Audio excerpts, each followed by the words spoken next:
¿Qué tal? Buenos días. El día de hoy tengo el agrado de presentar a Mariana Rodríguez. Ella es presidenta de Empresarios por la Educación. Tiene un MBA en la Universidad de Boston y el tema que nos va a presentar es el TED Talk sobre tendencias de la educación del siglo XXI. Bienvenida, Mariana. Muchas gracias. Muchísimas gracias por la invitación a la Escuela de Lima.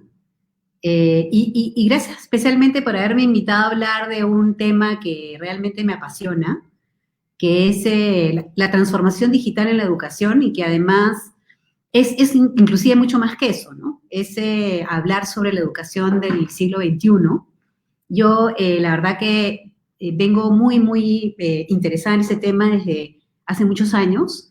Fui presidenta del CAE por la Educación en el año de IPAE, en el año 2016, y el tema de ese CAE, ya hace 4 años, fue la educación fuera de la caja, que justamente hablaba de esta necesidad, de esta ola que se venía, ¿no? Que había que estar atentos porque es una ola de la cuarta revolución industrial que venía, era una ola que era imparable y que exigía pensar de una manera distinta acerca de la educación. Entonces quiero empezar un poco, la siguiente por favor, un poco a hablar sobre este tema, haciéndoles una referencia a un conversatorio en el cual estuve con el ministro de Educación y con Ricardo Cuenca, hace muy poquito, el 11 de junio, con la moderación de Fernando Carvalho, en el cual estuvimos conversando muchísimo sobre los retos primero que nada, sobre las brechas de infraestructura y de educación que existen en el Perú y que todos reconocemos, y los desafíos que teníamos en esta crisis del COVID por la necesidad de entrar a una educación 100% remota y ciertamente virtual en la medida de las posibilidades. Y justamente yo creo que el punto que más importante desde mi punto de vista que se tocó es que, y que me parece importante que se haya tocado, es que justamente se tocó el tema de la brecha digital. Es una brecha que tenemos y que de alguna manera está siendo un obstáculo para que podamos realmente dar una respuesta a la crisis con una solución que realmente lleve educación de calidad a todos los peruanos. La educación está en el centro de los problemas que aquejan Latinoamérica, o sea que es algo que tenemos que digamos, enfrentar. La siguiente, por favor. Y el problema no está en que reconozcamos, digamos, en la falta de reconocimiento acerca de que existen brechas de infraestructura muy grandes, de física, y de que existen brechas de educación de calidad también muy grandes, sino el problema está acá en la cabeza, ¿no? El problema está en que tenemos una especie de paradigma sobre cómo debe ser la educación. Es un paradigma de una educación muy tradicional, muy estructurada, que se concibe como una educación que tiene que ocurrir en un aula física, con un profesor, frente a un número de alumnos, tiene todas estas características tradicionales, y que lamentablemente por muchos años nos han vuelto ciegos, nos han vuelto sordos, nos han puesto una venda sobre los ojos, en la posibilidad de ver que había un potencial de soluciones innovadoras apoyadas en la transformación digital que de alguna manera ahora nos hace muchísima falta, ¿no? Y que realmente podrían ser un tremendo acelerador para el cierre de las brechas educativas que aquejan a nuestro país. Entonces, la siguiente, por favor. Un poco para entender qué significa esto y de qué estoy hablando es que, a ver, vamos a hacer un esfuerzo de imaginarnos algo. Imagínense que en el momento que ocurre la crisis y tenemos que entrar a una especie de confinamiento prolongado en el cual seguimos, imagínense que todas las comunidades educativas, y cuando hablo de comunidades educativas hablo de los alumnos, los profesores, los padres de familia y los mismos directivos de la escuela, ¿no? Y no estoy hablando del plantel físico, no, de las comunidades, de todas estas personas que conforman una escuela o una comunidad educativa y que de alguna manera han construido vínculos y relaciones entre ellos, de alumno, de profesor, de directivo, de padre, y todos tienen un propósito común que es el poder llevar adelante un proyecto educativo. Imagínense por un momento que todas las comunidades educativas del Perú, todas las escuelas del Perú hubieran estado todos los miembros de estas comunidades, es decir, los alumnos, los profesores, los maestros, los padres, los directivos, hubieran tenido en la mano un dispositivo digital inteligente, llámese una tablet o por lo menos un smartphone en la mano. Y que además todos los miembros de estas comunidades educativas, que son miles en el Perú, hubieran tenido acceso a Internet de banda ancha. Entonces, ahí entra el tema de la tecnología, en parte, porque justamente el hecho de que cada miembro de esta comunidad tenga un smartphone o un dispositivo digital y acceso a banda ancha, ya sea gratuito por la emergencia o costos muy económicos por el hecho de que es un tema educativo, entonces la respuesta de Aprendo en Casa, por ejemplo, se hubiera podido implementar sobre esta plataforma de comunidades educativas conectadas. ¿Pero cuál es la realidad? La realidad es que solamente un puñado de comunidades educativas en el Perú tienen esta realidad. La mayoría de estas comunidades se han resquebrajado, se han roto porque no hay comunicación continua entre los alumnos, entre los profesores, entre los padres. Y claro, se ha hecho un tremendo esfuerzo que yo aplaudo de tratar de llegar de alguna manera con contenido por televisión, por radio, tratar de que el profesor se comunique con los alumnos y con los padres por WhatsApp, en el teléfono, aunque sea 1 hora al día. Y todo esto de acá se está haciendo porque, claro, todos entendemos que la educación no puede parar, que esto no puede ser un año perdido, y que todo lo que vamos a hacer para que estas comunidades educativas de alguna manera continúen hacia adelante es poco. Y yo creo que aquí es donde entra el tema de que en realidad la tecnología, ese elemento, en este momento, en esta era, es un componente importantísimo que entra a tallar dentro de la comunidad educativa. Porque si nosotros hubiéramos tenido la tecnología correcta y no tuviéramos estas tremendas brechas digitales, en este momento todas estas comunidades educativas estarían conectadas. Y en realidad está ocurriendo solamente en unas pocas. Pero en todo caso, yo creo que no es hora de lamentarnos. Yo creo que lo que hay que hacer es comenzar a ver esto que nos ha pasado como una enorme oportunidad para justamente deshacernos de esos paradigmas, de esas ideas de que la educación solamente puede ocurrir en un aula física y que nos tomemos en serio digamos, y que pongamos como prioridad el poder iniciar un proceso de transformación digital del sistema educativo peruano. Porque ese es digamos, esa es una estrategia que de alguna manera nos permitiría dar un salto de rana, un salto cualitativo, e introducir, para poder reducir estas brechas educativas. Ahora, para que se entienda mejor, cuando hablo de esta transformación digital, no estoy hablando de tecnología per se, estoy hablando de estos elementos, la tecnología, el alumno, el profesor, en un contexto de educación del siglo XXI, o sea, en un contexto de educación por competencias, que es algo que ya existe en el currículo nacional. Ya se hizo el trabajo de pasar de una educación tradicional hacia una educación que está definida en la currícula como una educación por competencias. Y eso es educación del siglo XXI. Pero eso todavía está en el papel. Es decir, todavía no lo hemos llevado a la realidad. Entonces voy a tratar de describirles, para que se entienda un poco mejor, describirles un poco cómo se ve esta educación del siglo XXI en base a estos 3 elementos, ¿no? La siguiente, por favor. El primero es el alumno. En una educación del siglo XXI, no concebimos una educación en donde hay un grupo de alumnos, es decir, unos 25 alumnos en un salón, y el profesor está dando una educación para el alumno promedio, no para el que digamos, tiene facilidad para aprender y no para aquel que tiene dificultades para aprender, sino trata de dirigirse a este alumno promedio que en el fondo no existe. Porque eso sí es clarísimo. Todos sabemos que cada niño, cada joven es un mundo, es diferente, tiene sus propios intereses, sus propias formas de aprender, su propio ritmo de aprendizaje. Entonces, en una educación del siglo XXI tenemos que romper esta idea de que empaquetamos a los niños en secciones, ¿no? Y les damos una educación estandarizada y dirigida a este alumno promedio que no existe. En una educación del siglo XXI, todo el aprendizaje, todo el proceso educativo está centrado en cada alumno con nombre y apellido. Y eso está, digamos, dirigido a desarrollar su autonomía de aprendizaje, es decir, cuanto más autónomo sea el joven, el escolar, en su propio aprendizaje, es decir, sabe aprender a aprender, es mejor. Es una educación o un aprendizaje personalizado, es decir, el niño avanza a su propio ritmo, y va progresando gradualmente, y las evaluaciones no son estandarizadas en tiempos al final del año, al final del bimestre, no.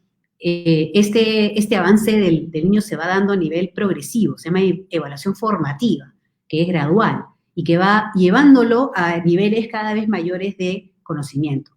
Justamente uno de los problemas es que cuando decimos que un alumno pasó de año y pasó con 11, quiere decir que un poquito se está llevando, entre comillas, un poquito más del 50% de lo que debió aprender, supuestamente. Entonces, en el año siguiente ya se llevó un vacío, que ya está dado por hecho que quedó como un vacío de aprendizaje. Y se enfrenta a nuevos desafíos de aprendizaje con este tremendo vacío, y los va acumulando. El tercer elemento de una educación del siglo XXI desde el punto de vista del alumno es que es flexible. Es decir, es una educación que justamente le da al alumno la posibilidad de ir a ese ritmo diferente a medida de sus propios intereses. Y tenemos también una educación relevante. No está basada en materias, física, química, matemáticas, donde entramos a la materia de física o de química y no encontramos mucho sentido a aquello que estamos aprendiendo. Cuando hablo de educación relevante, justamente hablo de una educación por competencias, en donde la educación está basada en desafíos, en la solución de problemas o de retos transversales, donde todas las disciplinas entran a tallar. Se le presenta a los alumnos estos retos, ahí sí un trabajo en equipo, porque la educación no significa que el hecho de que sea personalizada y autónoma no significa que sea solitaria. Justamente se arman comunidades de aprendizaje con niños de diferentes edades, inclusive en el mundo digital se pueden armar comunidades de aprendizaje de niños de diferentes países o diferentes regiones del Perú. Pero este aprendizaje está basado en darle a estos niños, a estos escolares, un desafío, en algo que les parezca relevante, en algo que están viviendo, en una coyuntura. Imagínense que ahorita cuántos temas relevantes están sobre la mesa para los niños en términos de lo que está pasando en el mundo ahora. Entonces, en lugar de que de repente el niño esté pasando por esta crisis, viviéndola en su casa, la currícula dice que tenemos que estudiar, no sé, un tema X del contenido de matemáticas, que en este momento no le encuentra a él ningún sentido. Y finalmente, la educación del siglo XXI desde el punto de vista del alumno es digital, es decir, no significa que pasemos necesariamente a que el niño estudie 100% online. No estamos hablando de una educación 100% online. Pero sí estamos hablando de una educación donde el niño tiene en la mano un dispositivo digital inteligente, porque ese es su puerta al conocimiento. Es a través de ese dispositivo digital inteligente que el niño tiene acceso a todo el conocimiento que existe. Ya no necesita que un profesor le transmita conocimiento. Él muy fácilmente con su tableta y con el desarrollo de competencias digitales, ese aprendizaje autónomo, ¿no? Que él mismo va descubriendo, tiene en sus manos, a través de esa tableta y una conexión de internet de banda ancha, acceso a todos los contenidos que él pueda estar necesitando para justamente enfrentar los retos y los desafíos de su educación. La siguiente. Vayamos ahora entonces al otro elemento de esta comunidad de aprendizaje, el profesor. En la educación tradicional, el profesor, se ve al profesor con este rol tradicional de estar parado frente a los alumnos en la pizarra, ¿no? Transmitiendo conocimientos, que después va a evaluar en sus alumnos si es que los han podido memorizar. Esa es un rol del maestro que ya no debe existir, tenemos que destapar. En la educación del siglo XXI, el maestro sabe que el niño tiene acceso, a través de su smartphone y su acceso a banda ancha, tiene acceso a todo el conocimiento que pueda querer. La curiosidad lo va a llevar a buscar ese conocimiento donde sea que lo necesite. Y el maestro tiene un rol completamente distinto. El maestro se convierte en un facilitador, en un guía, porque el conocimiento que puede encontrar el niño a través del internet pues es inmenso. Y algunos todos sabemos que esa información no necesariamente pues es veraz. Entonces, el profesor es un guía, es un facilitador, cuyo rol más importante es el de construir, el de gestar y además de facilitar experiencias de aprendizaje para los alumnos. Y obviamente el profesor es digital, porque el profesor también tiene acceso a un dispositivo, ya sea en el caso del profesor, es ideal que tenga acceso a una laptop, porque él o ella, la profesora o el profesor, van a construir experiencias de aprendizaje con contenidos que encuentren en Internet también, que sean relevantes al desafío que quiere construir para sus alumnos. Acá es donde a veces se enfrentamos estos mitos que justamente ahorita están causando tantos problemas en la aplicación de la solución en el COVID. Es que existen estas expectativas en los papás de que la educación en el hogar es igualita a la educación en la escuela. Es decir, esta idea de en realidad no es posible escolarizar el hogar. Y que la educación en línea o la educación remota es hacerlo, que pase lo mismo que hubiera pasado en el colegio, es decir, el profesor frente a algún tipo de pizarra, pero que el profesor, lo que está haciendo el profesor se ve a través de la pantalla de la televisión. Entonces estamos preocupadísimos, ¿no? Es dificilísimo hacerle entender al padre que no debe preocuparse porque el niño está 6 o 7 u 8 horas frente al profesor. Porque en la educación del siglo XXI, la educación online, donde tienes un estudiante más autónomo y tienes un profesor que es un gestor de experiencias de aprendizaje, un facilitador, es al revés. El alumno pasa mucho más tiempo haciendo sus propias exploraciones y sus propias investigaciones, y el profesor pasa muchísimo más tiempo diseñando y gestando estas experiencias de aprendizaje que reten al alumno y que lo desafíen y que despierten su curiosidad por aprender sobre N temas y en los cuales todas estas disciplinas, la matemática, el lenguaje, las ciencias, el arte, son transversales, están presentes en nuestros retos y desafíos. Y entonces, las horas que el profesor pasa con el alumno son mucho menos, pero son de mucho mejor calidad, porque esas menos horas son para que el profesor y sus alumnos vean cómo está avanzando el proceso de aprendizaje, para que el profesor pueda actuar de ese como facilitador y como guía, que resuelva consultas y preguntas, y no esté simplemente transmitiendo conocimientos que ya el niño puede, o el escolar puede acceder a través de su smartphone. Entonces, se dan cuenta que es un cambio total de paradigma. Y eso es difícil porque obviamente nuestras expectativas están basadas en años y no siglos de una educación que se ha venido dando de una determinada manera. La siguiente, por favor. Y finalmente viene el tema de la tecnología. ¿Qué papel juega, no? Hay mucha discusión acerca de que efectivamente va a venir, ya llega la era no solamente de la tecnología y de la era digital, sino la era de la robótica y la inteligencia artificial, y que entonces van a venir estos robots y van a reemplazar a los profesores. Y eso no va a ocurrir, porque lo que la tecnología nos está dando, incluso la tecnología de inteligencia artificial, es un habilitador para que eso que hemos descrito hace un ratito, que es este nuevo proceso de aprendizaje entre alumno y profesor, se pueda dar.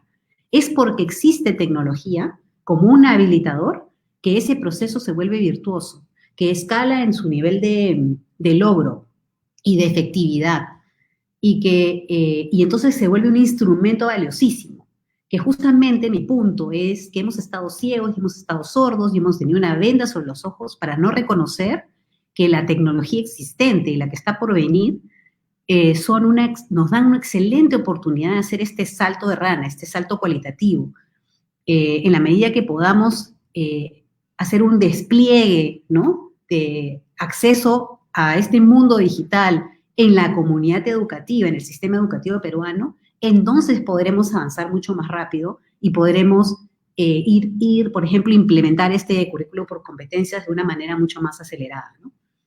Entonces, por ejemplo, y no solamente en el proceso educativo, ¿no?, sino imagínense qué se puede hacer con inteligencia artificial en un sistema educativo.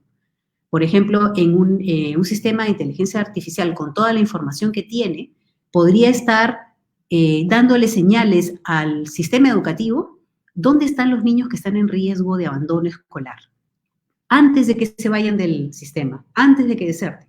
En la medida que un sistema de inteligencia artificial puede analizar la data que está de todos los escolares, podría identificar variables que apuntan a un posible abandono escolar, ¿no? Y entonces esas darían señales de alerta al sistema educativo, que algo no se puede hacer a mano ni con miles de Excel, sino que se tiene que hacer de esta manera. daría una alerta al sistema educativo para que actúe sobre este joven, este escolar, y le dé programas de apoyo para evitar que deserte. Ese es solamente un ejemplo que les estoy dando de lo que nos estamos perdiendo por no estar, de alguna manera, apostando por eso, por esa transformación digital de la educación. La siguiente. Y en realidad es porque de alguna manera a veces confundimos la idea de la anterior, por favor, sí. Confundimos la idea de esta transformación digital con tecnología. Y la tecnología, como les acabo de decir, es solamente el habilitador. En realidad la transformación digital del sistema educativo apunta a que este propósito de la educación se cumpla. Algo que es muy bueno en el Perú es que hace muchos años que la educación está es un tema prioritario en la agenda nacional. Se habla muchísimo de la educación. Y una de las cosas que se ha logrado hacer en estos últimos años es un consenso muy importante acerca del propósito de la educación. La verdad que esta, digamos, declaración del propósito de la educación es algo que es un consenso que existe ahora entre el sector público, el sector privado, entre la sociedad. Todos estamos de acuerdo que el propósito de la educación es formar personas que sean capaces de construir su propio proyecto de vida, es decir, tengan esa autonomía, que sean capaces de decidir su propio destino, se sientan libres, que sean capaces de desarrollarse en la era digital. Y yo diría que ahora, esto fue redactado antes de la crisis COVID, yo diría que hay que puedan desarrollarse no solo en la era digital, sino en esta era post-COVID que nos va a tocar vivir a todos nosotros, ¿no? Pero especialmente a los escolares, que van a salir de este mundo del nuevo normal, que nadie sabe cómo va a ser realmente, pero que de todas maneras es volátil, es incierto, es ambiguo, es complejo, no tiene todas estas características. Y muy importante, que la educación tiene el propósito de formar personas comprometidas a ejercer su ciudadanía. Y la ciudadanía no solamente se ejerce siendo un buen ciudadano y sabiendo convivir con los demás, con respeto, con tolerancia. No, la ciudadanía va más allá. Es la capacidad que tiene cada ciudadano, cada persona, de buscar el bienestar de la sociedad, de encontrar la manera de contribuir individual o colectivamente a resolver los problemas sociales, los problemas de la sociedad. Hoy estamos viviendo en el Perú una severa crisis de valores y de ciudadanía. Y esto tiene su principal fuente en el problema, en no haberle dado suficiente importancia y no haber trabajado y logrado trabajar bien el tema de la educación en el Perú. Y vivimos como consecuencia esta crisis tremenda de valores y de ciudadanía. Entonces espero que con esto les haya dado una idea a lo que me refiero con la transformación digital del sistema educativo. Pero no lo quiero dejar ahí porque hay algo que es importante y que está pasando ahora, por favor, la siguiente, que es el futuro del trabajo. O sea, de hecho, sabemos que la vida escolar es solamente un tránsito hacia el mundo del trabajo. Para muchos de los jóvenes es el mundo, salen de la educación, ya sea desde el nivel básico, técnico o superior, pero finalmente se insertan a la sociedad y encuentran una contribución a través del trabajo. Y lo que está pasando es que se viene otra ola, y esta ola es inmensa, es una ola del mundo VUCA. Y el mundo VUCA, antes hay un término que se llama VUCA, que es B chica UCCA, y que ahora yo le he añadido una D, ¿no? Porque es una D a ese término VUCA, porque el mundo VUCA está hecho por estas letras que están hechas en inglés, pero que se traducen en la B de VUCA es volátil, es un mundo volátil. U, incierto, un mundo complejo y cambiante, un mundo ambiguo y un mundo digital, VUCA. Y ahorita, de alguna manera, aunque parezca mentira, lo que nos está pasando es un cambio importante en la humanidad. Y así como en algún momento de nuestra vida hemos aprendido a ver la historia como antes de Cristo y después de Cristo, ¿no? De alguna manera los que estamos en la formación católica, pero todo el mundo entiende lo que es antes de Cristo y después de Cristo. Ahora tenemos el antes de COVID y después del COVID.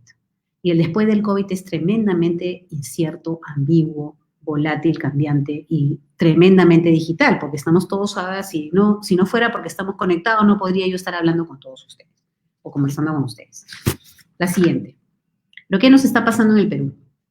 En el Perú tenemos 1,5 millones de ninis, y eso es la última vez que vi las estadísticas. Creo que ya estamos en 1,800,000 o más. Y yo me temo que este año digamos, en el que no hemos podido o no vamos a poder evitar la deserción escolar. Yo en este momento me preocupa muchísimo la cantidad de escolares que no están enganchados o en alguna comunidad educativa y no están en el proceso educativo de ninguna forma.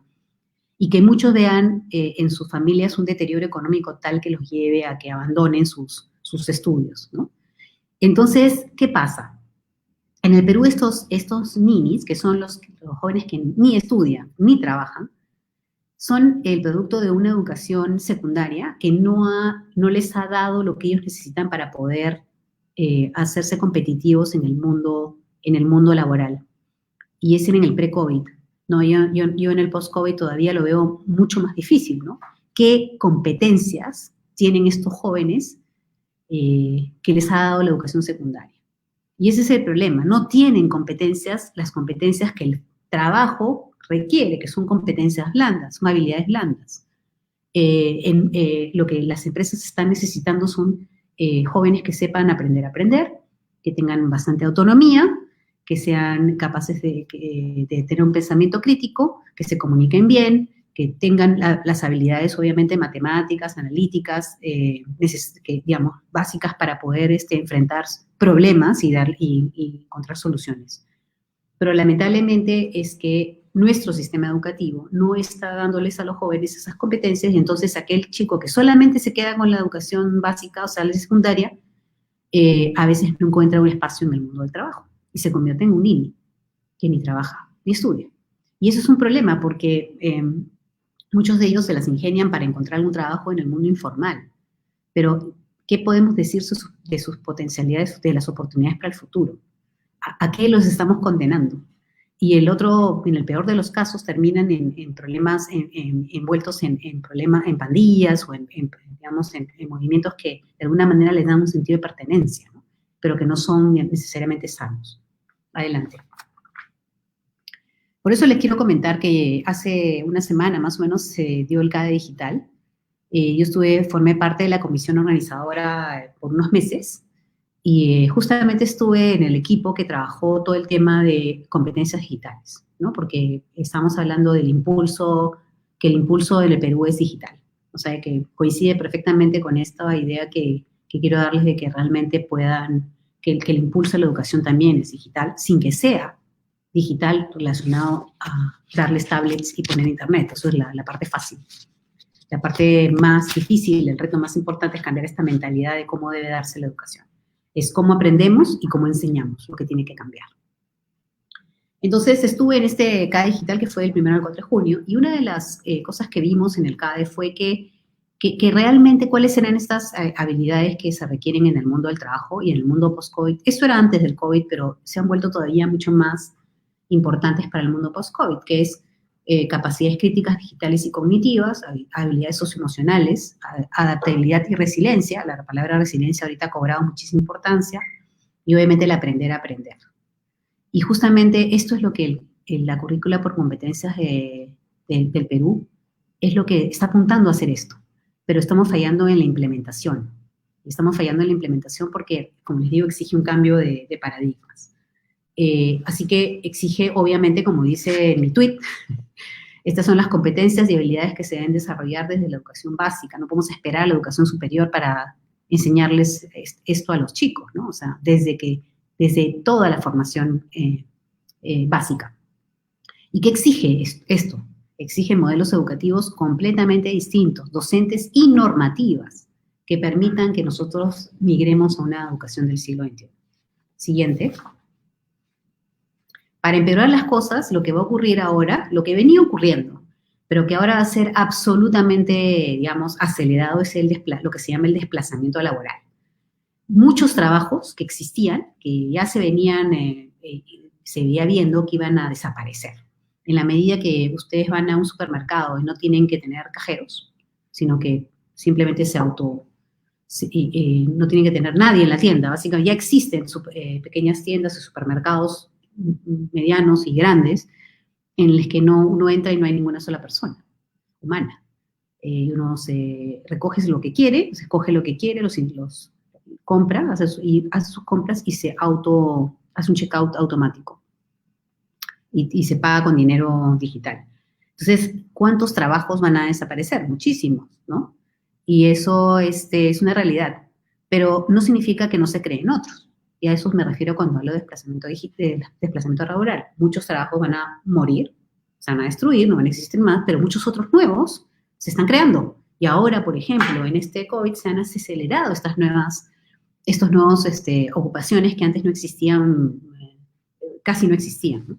Entonces tenemos que hacer, como decía Hernán Marín de Laboratoria, que es una ONG que forma mujeres jóvenes en tecnología, con mucho éxito, en programas muy cortitos, que hay una necesidad de empezar a fortalecer más los esfuerzos públicos y privados para desarrollar estos modelos distintos de educación, para una demanda de trabajo que va a ser completamente distinta también. Es decir, la educación que teníamos antes era una educación que estaba orientada a otra era.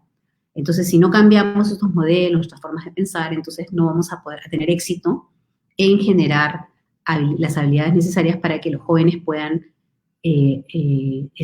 insertarse en este nuevo mundo del trabajo. Y entonces tendremos más ninis, lo cual es un verdadero problema, ¿no? Y la siguiente. La pregunta es, ¿no? ¿Qué hacemos, pues? ¿Qué hacemos? ¿Qué hacemos con todo esto que les he dicho?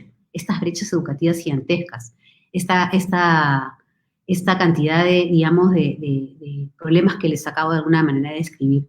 Yo creo que el primer paso es descongestionar la mente de paradigmas. No vamos a poder dar un paso más si no empezamos a tener una mente más abierta con respecto a otras formas otros modelos de educación. Y estoy hablando de todos los niveles, desde la educación básica, la educación técnica y la educación universitaria, ¿no? Tenemos que empezar a pensar en cosas totalmente distintas. Por ejemplo, una de las ideas que tuiteé en el CADA Digital fue esta que está abajo, que decía, idea interesante, multiplicar los bootcamps que ofrecen procesos de formación cortos, de 100 a 600 horas máximo, o sea que son de 1 a 5 meses, para desarrollar talento digital juvenil y para el reskilling de la fuerza laboral. Es decir, pensar que no todo tiene que ser educación formalmente tal como la entendemos. No quiere decir que esto no sea formal, pero esta educación que va por una institución educativa que tiene cursos y asignaturas y que dura 1 año, 2 años, 3 años, 4 años, 5 años, ese mundo de la educación estructurada va a ir desapareciendo gradualmente, va dando paso a nuevos modelos mucho más dinámicos, mucho más flexibles, mucho más apoyados en las herramientas digitales. Y eso es algo que se va a venir. Pero en la medida en que nosotros, en el Perú, no seamos capaces de descongestionar nuestra mente de paradigmas, vamos a perdernos esa gran oportunidad. Y otros países, que ya lo están haciendo mucho más rápido que nosotros, van a poder aprovecharlo. Y serán países más competitivos y avanzarán más rápido hacia el desarrollo. Entonces, sí, yo la verdad que sí hago un llamado para que hagamos un esfuerzo por hacer este cambio de mentalidad. Ok, siguiente. Porque se viene lo que se llama en este nuevo normal, se viene estos nuevos conceptos de fuerza laboral flexible, ¿no? Una fuerza laboral flexible. ¿Qué significa que sea flexible? Que lo que hago hoy día, de repente estoy en la empresa, pero lo que hago hoy día ya es obsoleto y entonces tengo que empezar a hacer otra cosa completamente distinta. Y entonces ahí es donde aparecen todas esas palabras que están de moda ahorita y que hay que entender de qué estamos hablando, ¿no? Que es el skilling, el upskilling y el reskilling. Entonces estas palabras están surgiendo en el mundo laboral porque finalmente esta demanda de este mundo VUCA, ¿no? Donde las empresas y el trabajo, y ya seas propio o estando en la empresa trabajando para un tercero, van a requerir que yo tenga esta capacidad de aprender cosas nuevas todo el tiempo. Entonces, cuando hablamos en el skilling, estamos hablando de que las empresas van a comenzar a pensar en cómo reclutar a su nuevo personal. Y ya no van a mirar los CVs, ni la universidad donde la persona vino, o cuántos años de estudio tiene, sino van a comenzar a decir, ¿qué sabe hacer esta persona? ¿Qué qué competencias verdaderas y qué habilidades verdaderas tiene. Y las prácticas de reclutamiento van a ser prácticas mucho más basadas en indicadores y en puestas en que el candidato demuestre con evidencia y con algún portafolio, demuestre con evidencia de que efectivamente está listo para y que tiene esas competencias, esas habilidades que las empresas necesitan. La segunda palabra es upskilling, es decir, yo estoy haciendo un trabajo por años y resulta que la empresa se tiene que reinventar.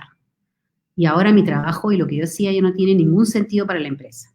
Entonces la idea no es que yo salga de la empresa no quiere perder ese compromiso, no quiere perder esa persona que ha estado tantos años. Entonces ahí viene el tema del upskilling, que significa que yo hago el mismo trabajo, sigo en la misma compañía, probablemente al mismo nivel, haciendo lo mismo, digamos, en términos de la posición que tengo, pero lo que hago realmente es totalmente distinto. Entonces viene todo este trabajo de cambiar mis skills, de recapacitarme, ¿no? Para poder hacer mi trabajo, el mismo trabajo, pero de otra manera, que es la manera digital de repente, ¿no? Y finalmente viene la palabra reskilling, que tiene que ver con la capacidad que tenga yo para reinventarme cuando yo he quedado obsoleto. O sea, como les digo, muchos trabajos van a desaparecer. Y en la medida en que yo tenga la capacidad, y he desarrollado la capacidad de hacer, de reinventarme, de aprender, de reaprender, buscaré qué otras oportunidades hay, pero encontraré que esas oportunidades nuevas necesitan skills distintos, unos que yo no tengo. Y va a depender de mi capacidad de desarrollar esos skills rápidamente y las oportunidades que estén ahí para que yo pueda acceder a esas nuevas demandas laborales, ¿no? Entonces, el mensaje que les quiero dejar finalmente a todos ustedes es que el mundo de ahora es un mundo en el cual la educación no puede estar tan estructurada. Ya eso tiene que morir. Tenemos que dejar esas ideas de la educación estructurada por fases. La educación de este mundo, de este nuevo normal, de este mundo del futuro, es una educación continua, que empieza cuando naces y termina cuando mueres. Nunca, y ahí dice never stop learning, nunca dejes de aprender. Y la palabra lifelong learning va a comenzar a ser una palabra que todos vamos a reconocer, el aprendizaje a lo largo de toda la vida. Y lo dijo uno de los expositores del CADE, en una de las ponencias, y dijo, estaban hablando justamente de esto, y dijo, bueno, la verdad que en este nuevo mundo, al que no le gusta aprender, va a quedar out. Y esa es una enorme realidad. Entonces, los invito a que reflexionen acerca de todo esto que les he mencionado, y obviamente aquí, con esto termino mi presentación, pero tengo la siguiente, por favor, obviamente espacio para las preguntas. Acá hay algunos comentarios que estoy viendo en el chat, a ver si tengo espacio para leer. Acá me dice Nelly Delgado que las brechas son muy importantes, tenerlo en cuenta de que todos tenemos derecho a la educación, efectivamente. Y no solamente hablemos del derecho a la educación, porque obviamente si hablamos del derecho es como que estamos dándole un tercero la necesidad de educarnos a nosotros, como si es que tenemos un derecho y alguien nos lo tiene que dar. Para mí, sí, efectivamente es un derecho, pero más que nada es la única manera de que nuestro país y las personas puedan, tener las oportunidades que se merecen. Toda persona cuando nace merece tener la igualdad de oportunidades. Esa es la palabra yo puedo haber nacido en la punta de un cerro o en una casa de una familia acomodada, pero a través de la educación esas diferencias se igualan. En la medida en que yo, no importa dónde nazca en el Perú, tengo acceso a una educación de calidad, esas brechas, esas desigualdades se van acortando. Entonces, sí, efectivamente, todos tenemos derecho a la educación, pero más que nada es el derecho a la igualdad de oportunidades. Paola Cardoso nos dice los docentes, ¿no? Que si pueden estar aptos para el uso de las tecnologías. La verdad que en toda esta crisis del COVID, una de las grandes sorpresas, ¿no?, que se han dado, que nos ha dejado a todos un poco anonadados, es la realidad de que nos han sorprendido los docentes. Los docentes los teníamos recontra subestimados. ¿Qué manera de subestimar? Los maestros han sabido adaptarse a esta realidad de una manera increíble. La mayoría que, ha podido, lo que no sabía aprender sobre la tecnología, lo ha aprendido muy rápidamente por ese deseo de llegar a sus alumnos. Entonces, la verdad es que el problema no está ahí. El docente todo docente en realidad tienen la capacidad de aprender y de mejorar su nivel, algunos más que otros. Pero no es el problema, no hay problema, los docentes nos lo acaban de demostrar. Dame la oportunidad y yo puedo aprender a usar herramientas tecnológicas. Tenemos miles de docentes haciendo eso todos los días con nuestros alumnos, y la verdad que se están, yo, digamos, reconozco el inmenso trabajo que están haciendo, porque están trabajando 3 o 4 o 5 veces más de lo que trabajaban antes. Y lamentablemente en un entorno en el cual eso no se está reconociendo. No estamos reconociendo el inmenso trabajo que están haciendo los docentes para poder justamente seguir atendiendo a sus alumnos. ¿Cuál sería? Ah, perdón, sí. Te ayudo. ¿Qué tal? Nata Coelho nos dice, ¿cuál sería el rol del docente de ahora con un alumno de inclusión? Justamente eso es un gran reto, porque los alumnos de inclusión requieren muchísima atención. Y nosotros no tenemos, y no existe nada en el mundo, no existe ninguna fórmula, ningún modelo para atender a alumnos de inclusión vía remota. O sea que no hay ningún libro, ni ningún modelo que podamos buscar en ningún país que haya alguna vez desarrollado algo para atender a los alumnos de inclusión vía remota. No se imaginan la cantidad de los esfuerzos increíbles que están haciendo los maestros que tienen a su cargo niños y los están agrupando para darles una atención preferencial. Y no está siendo nada fácil. Así que, digamos, eso es una tarea, siempre fue una tarea pendiente en el mundo 100% presencial, pero ahora les puedo decir que el reto se ha multiplicado. Y es que eso es parte de lo que se había dado, ¿no? Porque si bien en el mundo existían las tecnologías, ya no estaban siendo utilizadas al 100%, y esta pandemia que nos aqueja al mundo en realidad nos ha obligado a entrar a este mundo virtual en el mundo, y entonces tenemos ahí mucha experiencia que se está reaprendiendo, y era un poco de lo que estabas comentando de los red skills, inclusive, ¿no? Sí, no, mira, la verdad es que yo no creo que el gobierno, si no venía una pandemia, no creo que el gobierno, no solamente el peruano, estoy hablando de los gobiernos en general, se hubieran animado a autorizar educación básica, virtual o remota. Sí. Aún cuando sabemos que era una posible respuesta a una realidad en la cual no tenemos la posibilidad de llevar al niño a una aula física.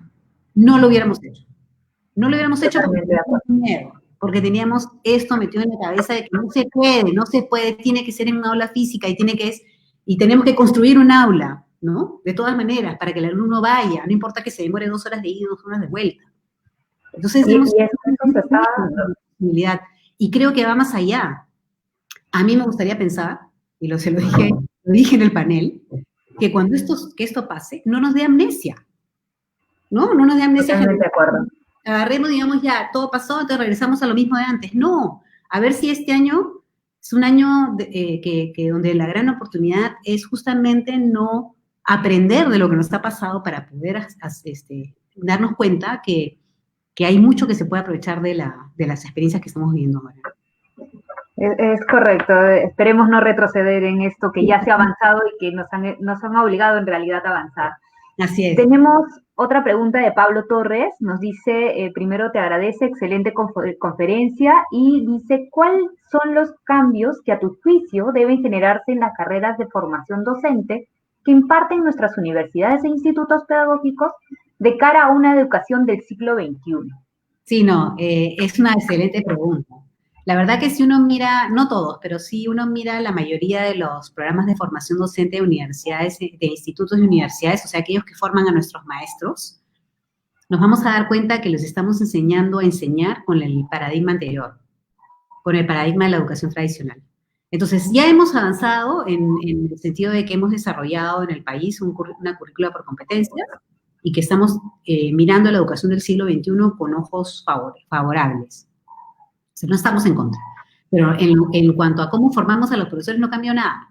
Seguimos, o sea, ¿cómo vamos a poder implementar un modelo de educación por competencias y una educación del siglo XXI si los modelos formativos de nuestros profesores están pensados, diseñados y se dan con el paradigma de la educación tradicional, de los cursos, de los procesos educativos, 100% presencial?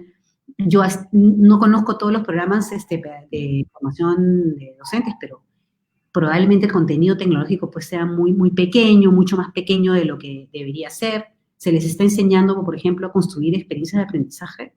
La verdad que lo dudo. Entonces yo creo que eso es digamos, el hecho de ir a una transformación digital del sistema educativo no es comprar tablets y poner internet nada más. Claro, eso se tiene que hacer, la brecha digital se tiene que cerrar.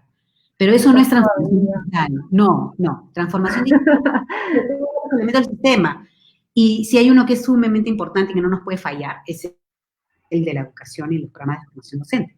¿Y qué pasa? La carrera docente necesita incentivos, tenemos que pagarles mejor, tenemos que reconocerlos más, tiene que recuperarse la valoración de la sociedad con respecto al profesor, tenemos que hacer que la carrera docente sea atractiva, que los chicos jóvenes digan, yo quiero ser profesor, no solamente porque tengo vocación, sino porque es una carrera atractiva, y ahora no lo es, ¿no? Justamente eso un poco pensaba mientras explicabas y dabas tu ponencia. En realidad es el mejor momento, creo, no sé, salvo tu parecer sea contrario, estamos en el mejor momento para apostar por la educación, para cambiar la educación y para mejorarla, en realidad. Exactamente. Esto que nos ha pasado es horrible. Estamos sufriendo mucho. Las comunidades educativas se están destruyendo. O sea, muchas comunidades educativas, y estoy hablando de escuelas. Porque a mí me duele mucho cuando un alumno, por lo que sea, por problemas económicos, por lo que sea, deja su colegio, deja a sus compañeros de clase, deja a su profesor y se tiene que ir a otra escuela, a otra comunidad, o simplemente no termina pudiendo insertarse en ninguna otra comunidad educativa. Entonces, eso es algo horrible, pero ya que nos ha pasado esto horrible, no vamos digamos, a quedarnos en el lamento. Tenemos que decir, bueno, ¿qué podemos sacar de esto que sea positivo? Es inmensa la lección que podemos sacar. Es una súper oportunidad para hacer un cambio, pero radical. No poquito, no gradual, no vamos a maquillar un poquito. No. Ese es el momento de hacer un cambio de mindset bien, bien importante. Y justo hablando de ello, John Cobo nos dice, me gustaría saber cómo se podría incorporar a los niños y jóvenes de zonas vulnerables en los procesos de transformación digital. Justo hablando ahorita de este tema, ¿no? Importante pregunta. Para mí son el segmento perfecto. Si yo tuviera que decir por dónde empiezo, ¿no es cierto? ¿Por dónde empiezo? O sea, ¿a quién atiendo primero? ¿Con quién me enfoco en una primera oleada? En ese segmento de jóvenes y niños de zonas vulnerables. Y cuando hablamos de zonas vulnerables pueden ser remotas o que están en zonas de narcotráfico, lo que sea. O sea, estos sitios alejados digamos, los más alejados, ¿no? O que están en zonas de frontera, con lenguas. Entonces yo me enfocaría, si hay alguien que tiene que sacarle, al cual le podemos sacar el jugo con esta nueva forma de ver los modelos educativos, sería ahí. Porque yo les pondría, inmediatamente trataría de hacer llegar a estas comunidades educativas, porque ahí donde hay un joven vulnerable, hay un profesor dispuesto a hacerle la educación, los papás dispuestos a invertir en la educación de su hijo. Entonces, ¿qué le haría con esa comunidad educativa? Le daría las herramientas que necesitan, que es el smart, el tablet, o la computadora, el laptop, la conexión a internet, banda ancha, asequible en su casa, en su dispositivo, y luego armaría un equipo de soporte, no de supervisión y control, no, armaría un equipo digamos, de soporte pedagógico, soporte emocional, soporte social, que le dé a la comunidad educativa lo que necesita para poder empezar a trabajar estos modelos educativos del siglo XXI, a poder implementar el modelo de competencias. Pero no les pondría reglas, ni normas, ni sanciones. Lo que haría es decir, miren, acá están las herramientas, ya se pueden conectar. Ustedes son una comunidad educativa que puede hablar, se está comunicando. El chico puede hablar con su profesor en cualquier momento a través de internet y a través de su dispositivo. Y a esa comunidad le pongo un equipo de soporte, ¿no? Que puede atender a varias comunidades, ¿no? de esas zonas vulnerables, y los ayudo a aprender y enseñar de otra manera, ¿no? Excelente propuesta. Para mí, yo haría un equipo especial, un task force, ¿no? Y iría con esa no pretendería que esas comunidades se ajusten a todos los reglamentos que tenemos, porque entonces sería imposible, no ahí nos aplastan los procedimientos, no. Escogería lo indispensable, lo prioritario, y y empezaría a trabajar por ahí, ¿no? Ok. Vamos a responder un par de preguntitas. Sí, por ahí. Ada nos dice, Ada Bustamante nos dice, gracias por compartir tus conocimientos, esto es un gran cambio desde antes del COVID, se venía a venir con respecto a la formación en las escuelas, con respecto a lo digital. Es momento de desaprender urgente y volver a empezar. Sin embargo, es evidente que esta nueva normalidad nos conlleva a alejarnos. ¿Qué pasará con la efectividad que como latinos tenemos muy enraizado? La efectividad en la, vista desde el punto de vista de darnos unos abrazos y unos besos cada vez que nos vemos, ¿no? Sí, la efectividad, sí. Qué difícil está siendo para nosotros, sobre todo los latinos, el no poder darnos abrazos y besos, ¿no? Porque aquí nos besamos todos, ¿no? Cada vez que nos vemos, nos besamos. No vamos a poder hacerlo. No vamos a poder hacerlo, es una realidad. Pero eso significa que vamos a tener que encontrar otras maneras de demostrar nuestro amor y nuestro afecto. Y yo sé que somos muy creativos, ¿no? Y el afecto y el amor y las señales no solamente son los besos y los abrazos.